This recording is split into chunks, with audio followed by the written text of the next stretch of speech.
All right, ladies and gentlemen, it's the final day of the U.S. presidential elections, and the voters will cast their respective ballots. The final day of voting.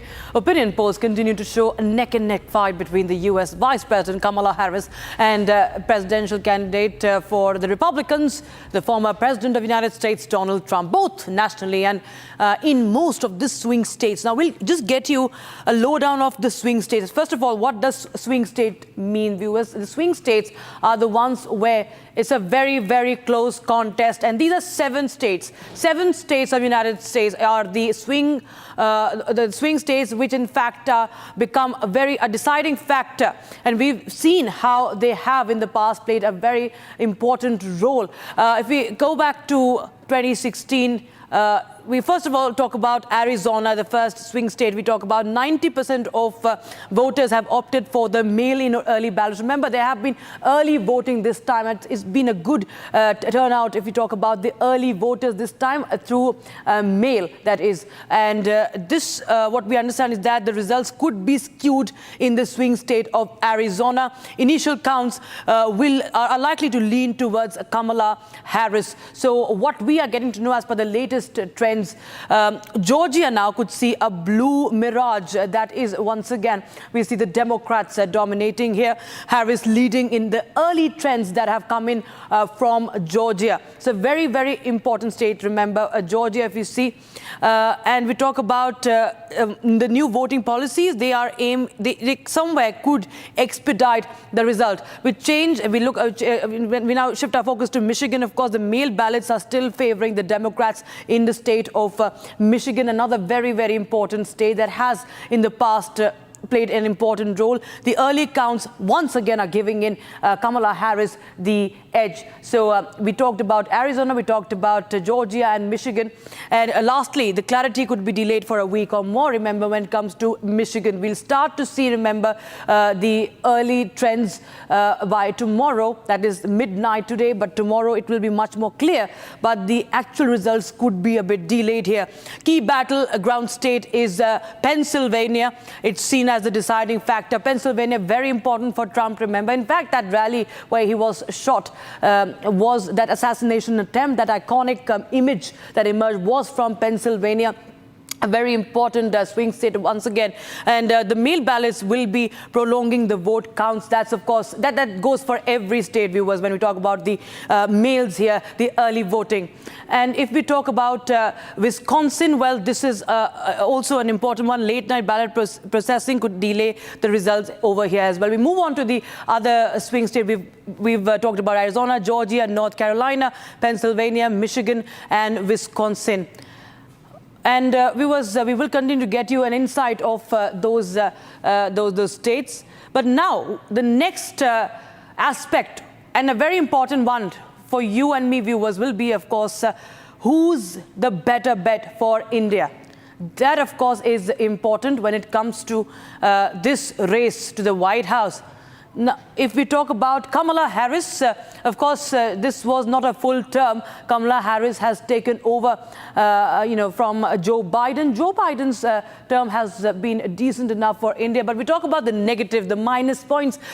She's been controversial when it comes to statements on 370 abrogation. She has openly opposed the abrogation of Article 370 back in the year 2019. So India's policy, of course, the way she's commented on the quote-unquote human rights as well, somewhere does not go in India's favor. We talk about the positive. Yes, she has been in favor of expanding skilled worker visa like H-1B. H-1B somewhere is, something that Trump has been very controversial with, and that does not really fall in favor of New Delhi. Now we go on to the other negative, that is Harris remaining mum on issues of India. If you see, she has not been very open. We've seen Donald Trump in the latest, he's commented on what's happening in Bangladesh, the human rights, the way minorities are being targeted. But we do not see any sort of mention when it comes to Kamala Harris of that sort. Positive, of course, plans to push for renewable sources like India. She's very focused on that economy part and the renewable energy part as well, where India has become a big player, is emerging as a big player. Negatives, talking about the unfavorable comments on India by the Biden administration. We've seen time and again, we've seen the approach on Khalistan, the approach on many other issues where the Washington, D.C. has not been very favorable to India. Positive, of course, planning to push for renewable sources. Negative is the vice presidential candidate, Tim Walz's close ties to China, of course. And if you talk about Trump, he has been very openly, he has been opposing China. And if we move to other negative is that the arm twisting on freedom of religion. We have seen time and again these reports that have been published under the Biden administration where there have been issues highlighted, so-called issues that have been highlighted in those reports of what's been happening in India about minorities. And we understand that Kamala Harris might be, continuing with that pattern. Another negative, Democrats interfering in the local politics. Once again, as we were telling you about the reports that have come in, the statements that have come in, that could not always be a welcome, something that is welcomed by New Delhi. And we talk about the other negative is the delay in arms sales and pressure on Russia. Of course, we've seen the rearrangement of politics. The rearrangement of ties post the Ukraine-Russia war. And somewhere it has made, Washington, D.C. very uncomfortable the way India has maintained its ties with Russia, in fact, strengthened its ties with Moscow. We talk about another negative, that is the deep state role in destabilizing Bangladesh. We all know that Muhammad Yunus, the chief of the interim government, is close to the Biden administration. We shift our focus to to Donald Trump now. Now, he has criticized India on issues of tariffs, and we've seen many times we had the Harley-Davidson issue, and many other times we have seen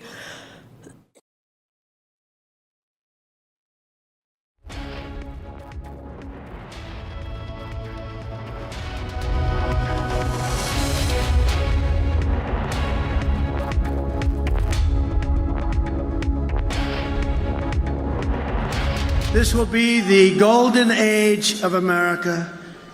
Tomorrow, it's a beautiful term, isn't it? I was saying before, I was just proofing and reading and studying and all that stuff, and what a beautiful term, the golden age. We're going to be in the golden age. Won't take long.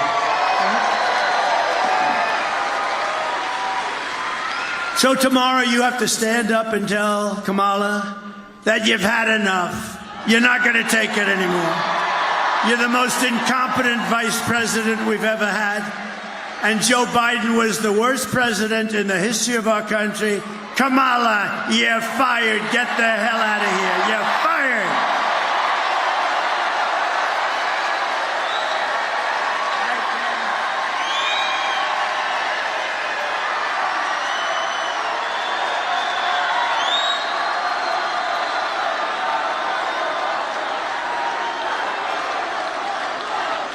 This is a hell of a nice place. Thank you. With your vote, we're going to win Pennsylvania, and we're going to defeat Kamala and those radical left, what they're doing to our country. Crazy Nancy Pelosi, what's about her? She has Visa stock, a big position. She started off with nothing, now she's worth $200 million. How did that happen? So she has Visa stock, and she sells her stock. The day before, it was announced that Visa's under major federal investigation. I don't know. I wonder, do you think she had any insider information? I don't know. It's disgrace. Honestly, she's a disgrace. They ought to throw her the hell out of Congress. We are going to make America great again, and it's going to be fast. We're going to do it fast. We'll fast track it. Over the past 4 years, Kamala has orchestrated the most egregious betrayal that any leader in American history has ever inflicted upon our people. She's violated her oath of office. She's eradicated our sovereign border and unleashed an army of gangs and criminal migrants from prisons and jails, insane asylums and mental institutions, from all around the world, from Venezuela and the Congo in Africa, stealing countless American lives. And these are rough customers that are coming, much rougher than almost anybody in this room. Donald Trump. Now we talk about how much of Trump's presidency will be in favor. We've seen this before, and there have been, a lot of areas where it has not really gone down well with New Delhi. If we talk about trade, that's one of the number one point is trade, the tariffs, and the trade war looms large if Donald Trump returns to power in US. Now he has criticized India on issue of tariffs, and he remember he pushes for buy American, hire American as well. The issue of H-1B visas, and also, of course, the tariffs on imports from China. And, of course, we saw how in 2018, Trump administration had imposed tariffs of 10 to 25% on Indian aluminium and steel. So that retaliatory tariffs were also coming in.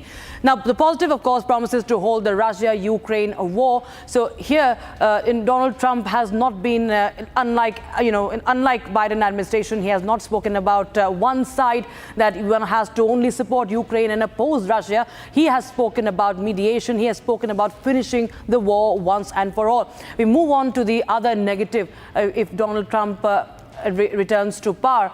We've talked about the H-1B visa. Remember, H-1B visa is something that, of course, bothers many people who go to United States looking for educational opportunities and also looking for employment opportunities. The other negative, of course, raised import duty on Indian steel in the last, and that's what I just mentioned about raising the tariffs on aluminium and steel in 2018. That was, of course, a point of contention between Washington, D.C. and New Delhi. Positive, of course, he would interfere less in India's internal affairs. He's always spoken well about Prime Minister Narendra Modi. Remember, he has spoken of Prime Minister Modi as a great friend, and he's even when it came to Kashmir issue, when it came to Article 370, he was very much in support of it. If we really read into his statement that came in. Now, the negatives, of course, America First policy could be problematic. As I mentioned, hire American, buy American, America First, make America great again. That something is a cause of concern, especially if you see focusing on the trade ties. So America First policy could be problematic here. Positive is, of course, to promote policies to reduce the reliance on China. That, of course, is something that India will be looking forward to. Now, the other positive is that US companies have explored India as an alternative. That, of course, remains important. Many other companies like Apple Inc. and several others have looked at the Indian market very, very positively. He has, of course, called Prime Minister Modi his good friend in the recent past. That, of course, we've seen time and again. The bonhomie between Donald Trump and Prime Minister Modi has been something we've not seen earlier between the heads of both the states in the past. He has raised atrocities in the latest. He's raised the atrocities against Hindu minorities in Bangladesh. He's always been vocal about that in the latest. Of course, he understands the Indian American vote bank also. And he has been it's been something that we have never seen before. No other world leader has been giving out such a stern message about Hindus being targeted across the globe. So that, of course, is Donald Trump for you, what we can expect, what New Delhi can expect if he returns to power. Now, let's take a look at what the Democratic candidate had to say, Kamala Harris here. Let's take a listen in. Be intentional about building community.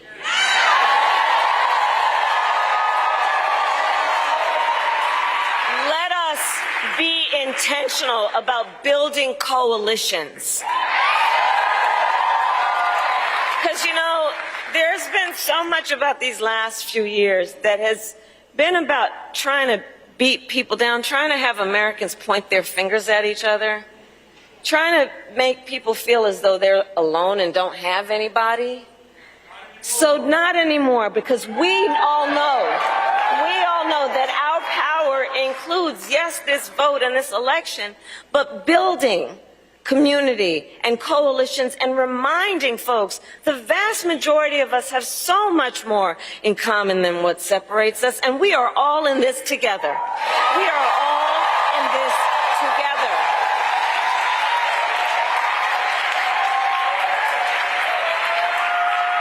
And from the very start of our campaign, this has not been about a fight that is against something. This is about a fight that is for something.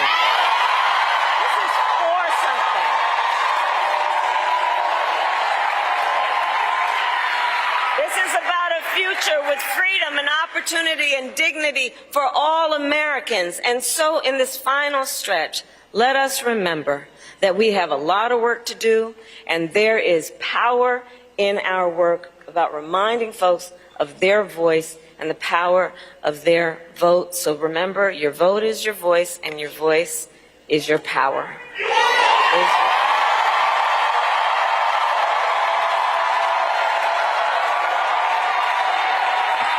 So, Pennsylvania, Allentown, I then ask you, are you ready to make your voices heard?